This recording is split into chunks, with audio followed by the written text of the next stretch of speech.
और welcome back everyone. And बात करेंगे देखिए एचडीएफसी बैंक के बारे में। एचडीएफसी बैंक का कल मैंने आपको वीडियो बना के दिया जिसमें मैंने आपसे कहा था कि ये फायदा होता है ऑप्शन चेन को देखने का। तो देखिए आज इस फायदे को मैं आपको फिर से दिखाता हूँ।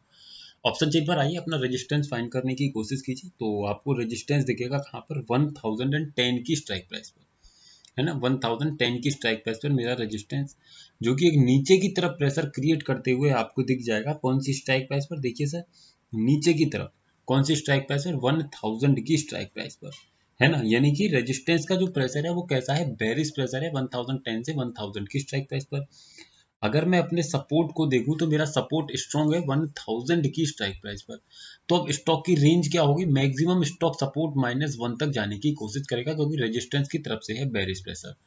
अगर मैं एक सेफ ट्रेडर हूं तो 1010 से सेल करूंगा। अगर मैं एक मॉडरेट मतलब एक रिस्की ट्रेडर हूं तो 1000 के ही लेवल से सेल करने की प्रयास करूंगा और मैक्सिमम उसको 995 तक लेकर के आने की कोशिश करूंगा। तो आइए सिंपली और देखिए 1010 का अगर एक लेवल मैं यहाँ पर लगाऊं तो देखिए सबसे पहले 1010 पर एक लेवल लगा देते हैं।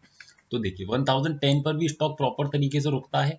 उसके बाद एक लेवल मैं लगा देता हूँ कहाँ पर, 1005 की स्ट्राइक प्राइस पर। तो मैंने एक लगा दिया 1005। आप देखेंगे 1005 पर भी स्टॉक काफी समय तक रुका और मेरा टारगेट क्या रहेगा, मेरा टारगेट रहेगा 995। तो ये ले लीजिए, ये देखिए, समझिए पूरा प्रॉपर तरीके से आपको समझ में आएगा। देखिए यहाँ से मैंने सेल किया होता तो मुझे यहाँ पर भी अच्छा टारगेट मिलता पूरा। और अगर मैं यहाँ से मान लीजिए वेट नहीं कर पाता, मैंने देखा ही स्टॉक को यहीं कहीं समझा, तब भी मैं यहाँ से सेल करके स्टॉक में एक प्रॉफिट बना सकता हूँ।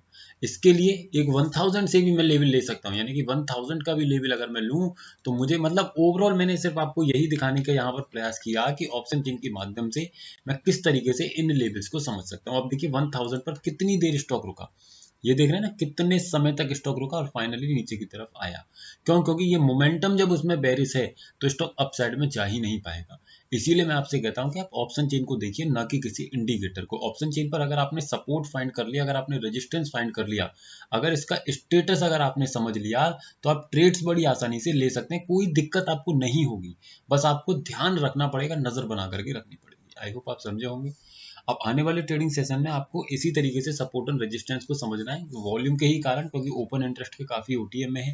मंथ का लास्ट वीक चल रहा है, जितना हो सकता है अवॉइड करेंगे तो फायदे में रहेंगे। मेरे हिसाब से मैं कभी भी लास्ट मंथ में, यानी कि मंथ के लास्ट में ट्रेड करने का एडवाइस नहीं देता हूँ। अगर करना है तो इंट्राडे में लेवल्स को समझिए, माइनर सा प्रॉफिट लेके एग्जिट कर जाइए, ज्यादा देर मार्केट में मत रुकिए।